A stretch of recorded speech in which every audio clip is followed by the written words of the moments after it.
The ultraterrestrial hypothesis. What if UFOs come from remote places on our own planet?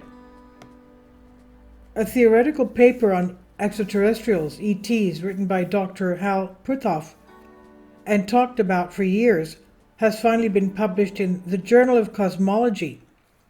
And below we summarize its main contents, discuss the viewpoints on ultraterrestrials, and make it available to readers.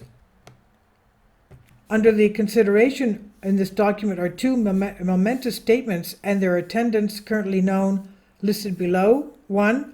There is an unidentified phenomenon that interacts with the current human population on Earth. 2. It's currently unknown if the phenomenon is exclusively alien, extra-dimensional, crypto-terrestrial, demonic, jinn, proto-ancient human, time traveler, etc., or some combination or a mutation of any or all of these. However, it seems highly likely that the phenomenon per se is not exclusively made up of members of the current human population. And based on this, Dr. Puthoff criticizes and analyzes each of the hypotheses, given greater credit to one of that gives the title to this article, that UFOs could be manned by aliens. This term points to isolated and secretive cultures on our own planet. For example, an antediluvian society, pre-flood society with high technology such as Atlantis, or gods from space, aliens who were stranded here in time immemorial. As possible signatures of the extraterrestrial presence, the author points out that the density of UFO sightings over decades, if not centuries, could imply a local source rather than an outside source. Moreover, the extraterrestrial idea could be injected on purpose to divert attention from the real crew and their shelters under the earth, the mountains, and our seas. Likewise, the messages received by the contactees or abductees that talk about caring for the environment and warnings about a nuclear cataclysm would be possible reasonable topics for a society located in the same place but isolated here on our Earth. The fear of coexistence with another intelligent species or ultraterrestrial.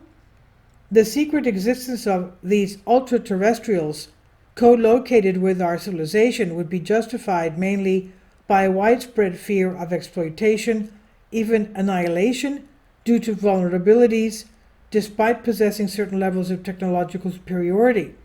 They would also fear assimilation and the consequent loss of culture, religion, customs, and uncontrolled genetic mixing, that is, culture shock. But fear should also exist on our part. In fact, Dr. Puthoff finds the hypothesis he endorses terrifying, since he says they would have been among us, under our very noses, and without us realizing it all this time. On the contrary, extraterrestrial visits, in all probability being more strange and inscrutable, could be safer, he says. Even so, the author concludes that the extraterrestrial does not annul the extraterrestrial, since both possibilities could be occurring at the same time or be related to each other. Theoretical paper on extraterrestrials written by Dr. Hal Puthoff, the original document in English published in the Journal of Cosmology, and you can read it here. It's 16 pages. So what do you think about ultraterrestrial hypotheses? That is, beings living in inner Earth or under our feet. There are, as we know, various legends concerning such things. This is by Anne Shrivastava on Infinity Explorers. Please leave your comments, and thank you for your support. Kindly support my Patreon account. The daily posts are 5 videos daily, and they are totally different from what I have on my YouTube channel. Thank you so much for your support, and that you find all my content so interesting. You'll find the Patreon account details in the description box below.